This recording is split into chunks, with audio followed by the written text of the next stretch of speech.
Welcome to the Michigan Golfer Show with your host, Bill Shelton. Join us each week as we explore the people, the places, and the events that shape our great game. Well, welcome to this edition of the Michigan Golfer, the greatest game ever played. It's a hit movie that's just come out in recent days, and we have the good fortune of our reporter, Patrick Shiels, had the opportunity to visit with the director, Bill Paxton, of that great movie. Of course, it's the story of Francis Ouimet and his victory, a very improbable victory, in the Open tournament many, many years ago. So let's go over and listen to Michael Patrick as he talks to Bill. There are not a lot of, well, I don't even know if there is a great golf movie. There have been some. Caddyshack. Is that what comes to mind? Of course. There's a Cinderella story. Are there any others that you looked at or studied before? I didn't study any golf films. The films I studied, again, were Tombstone, Color of Money. I liked what Scorsese did with the pool playing. Star Wars, Shane, believe it or not.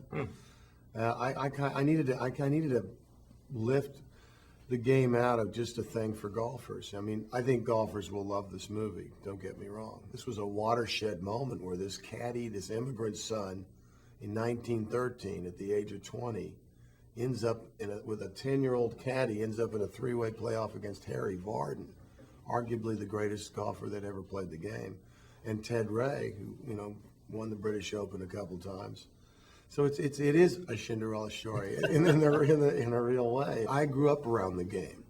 When I was a kid growing up in Fort Worth, Texas, my parents moved next door to Shady Oaks Country Club, and this was Ben Hogan's home club. Mm-hmm. So like Shia LaBeouf's character, Francis Ouimet, who worshipped Harry Vardon from afar, there was Ben Hogan. I'd be eating my cornflakes looking out the kitchen window. I could see him out there practicing. Okay. But I never got a passion to play the game as much as I just loved the game. I loved the golf course for me was my backyard growing up. But I was like a club rat. I made all my money at the club, and it was just my home away from home. What do you think Ben Hogan would say then about the techniques that you used in this movie? I mean, that's an awfully creative picture. Probably go, My father one time, my father was in the hardwood lumber business, and he knew Hogan, like I said, and he went into the clubhouse one day, and he'd taken one of those black Hogan drivers. He put that black, coat on those drivers. Usually be persimmon or some kind of great hardwood. And my dad had the thing completely stripped and just had a clear coat, so the wood grain came out with the Hogan logo, and it looked pretty good. So he went over to Ben. He said, "Hey Ben, I would strip this club down. I kind of had a urethane coat put on it, and I, what do you think?" That's what he did. He took one look at the club. He went, That was showing emotion, I guess, for Ben Hogan. Well, people know the public man. My father actually knew the man. I was intimidated by the guy. I was really like, when I was 11 years old, and if he was on the course, it was all business. He was practicing. It was all focused and concentration. So someone on the outside of that would think, hey, this guy's not very much of a nice guy. He's kind of a hard dude. And if you were playing against him, it was like playing the Iceman. But my dad remembers a different guy. He remembers Hogan saying one time to him, "Don't ever write anything about me, John." And my dad said, "Well, I'm not a writer, Ben." And another time he said to my dad, he said, "I don't want to be remembered as a golfer. I want to be remembered as a gentleman." And I got a couple letters. "Dear Mullet, I'm having my annual tournament and would like you to play in it." My dad writes back, "Thanks for the invitation to the Mullets tournament. I look forward to playing in it." Hogan would have a tournament at Shady Oaks every spring, and it was an opportunity for a lot of show people and athletes to come down to Fort Worth. And as a boy, I remember selling golf balls to Ray Bolger and meeting Mickey Mantle, Jack Benny, guys like that. And the craziest thing is Eddie Lowry, who you would know because of your golf history. Eddie Lowry, who plays the 10-year-old kid who carries Francis Ouimet's bag in the Open, he went on to become a prominent car dealer, and then he put Ken Venturi on the road. Well, I have a piece of paper that shows the foursomes going out on this day. It was probably in like 65. And above my dad is Eddie Lowry teeing off there, and my dad remembers having lunch with him. He said, "I know you've done a lot for Ken Venturi." And my dad remembers Eddie Lowry saying, "You have no idea. We should talk about the film. How did you coach that young fella? I mean, he stole the show. He was great. How did you set him up to be such a punkish kid? You know what? When you read the script, you're kind of thinking the guy's right out of Central Casting. He's like Burgess Meredith and Rocky. Keep your head down, champ. Yeah. Look out for the right. Keep your neck. Keep your arms up, champ. Keep your hands up. But like the Mickey Rooney kind of demented version. And I called him the closer. What's cool about his character is he comes in about halfway through the movie. You know, it's really Francis's tale, and then he gets this great little ally. But I tried to liken this movie out of the golf world a little bit, and I saw it more like Tombstone. Because as you know, championship golf is a kill or be killed profession. Mm-hmm. These guys are gunslingers. You go in the eyes of a Tiger Woods or VJ Singh or one of these guys, and when they're getting ready to go.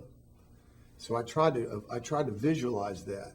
With Harry Vardon, well, first with the kid, with Francis Ouimet, he's the cowboy going into this thing. So I almost created like an Alfred Hitchcock Vertigo when when he can pull that pen to him and get his focus. But then later on in the tournament, he can't. It just shoots away from him. Then I contrasted that with Harry Vardon. He's like the Terminator.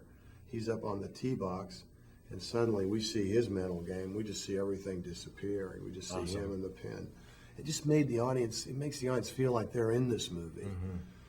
I love this movie. Obviously, I'm really passionate about it. Dutch Leonard lives in this neighborhood here in Birmingham. I know we're near Walter Hagen's old home club too. And Dutch has had tens of his movies anyway made into films. Mm-hmm. What was it like to work with Mark Frost? Did it complicate things having him on the scene because this is his masterpiece? It is, and I've had a great relationship. We're all traveling together, and we're just having the best time because we've all been busy doing other things in the last few months. The picture was finished at the beginning of the summer, but Mark, I met Mark. I loved the story, but when I met Mark, I knew I wanted to do the story. I had the pleasure of making a kind of a cheesy film with his sister about 10 years ago, or maybe been 15 years ago, called Monolith, and. I really dug her, and I knew that I knew of him as this writer.